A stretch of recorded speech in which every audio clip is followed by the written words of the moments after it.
here I've gone 36 hours on maybe 2 hours of sleep, and just all kinds of craziness enters your head.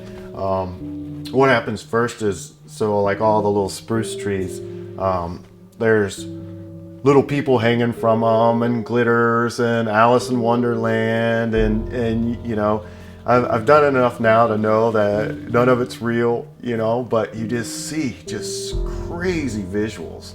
But once you've finally just gone over that threshold where you're basically running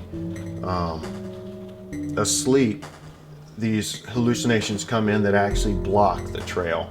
So it's almost like fog. It's almost, like a fog outside has come in, and it's weird, you can't see the trail, and you have to almost like try to shoo it out of the way, and sometimes it's at different levels, so you try to run up higher to see over it because it blocks the trail, and that's how I'll push my body, until basically I can't even see anymore. And then you have to figure out what to do then, and basically the only thing that'll get rid of that is to go to sleep. I don't know what else to do after that. Iditarod Trail Invitational is a unique race for Alaska. It just basically, you start at Kinnick and you either run to McGrath or you run to Nome, or bike or ski, and as long as you hit each checkpoint, you can go any route you want to take, and you try to get there the fastest. Last year I trained really hard for the Iditarod Trail Invitational, exclusively for the Iditarod Trail Invitational, to go break the course record.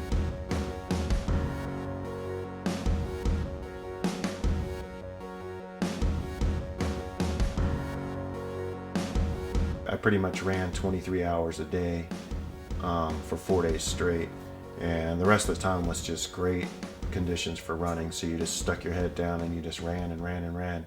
Every time I do this race, I have basically almost like PTSD nightmares for at least a week after the race.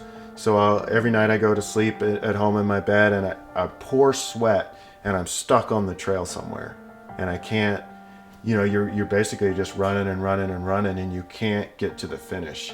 And that'll happen for at least a week after these things. So you've definitely pushed yourself beyond the envelope, and that's the worst part. It's like, come on, I've just done this race, now I'm still doing it every night in my sleep. And I love it when those dreams quit, but every time you get them, so you've really put it out there, and you have that.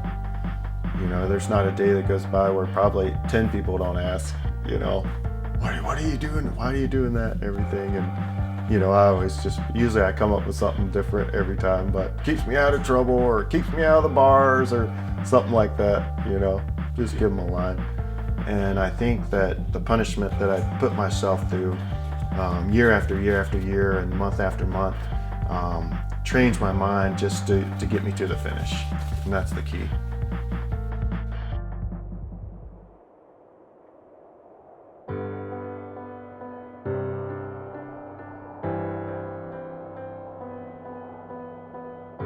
My grip gave way, and it was a matter of seconds. I was going 30 miles an hour, spinning all the way down the mountain. I mean, I lost skin all over my hips. My knees didn't have skin, my face. It was basically like going through a cheese grater. My poor wife, when I came home, she just looked at me. She's like, "No more."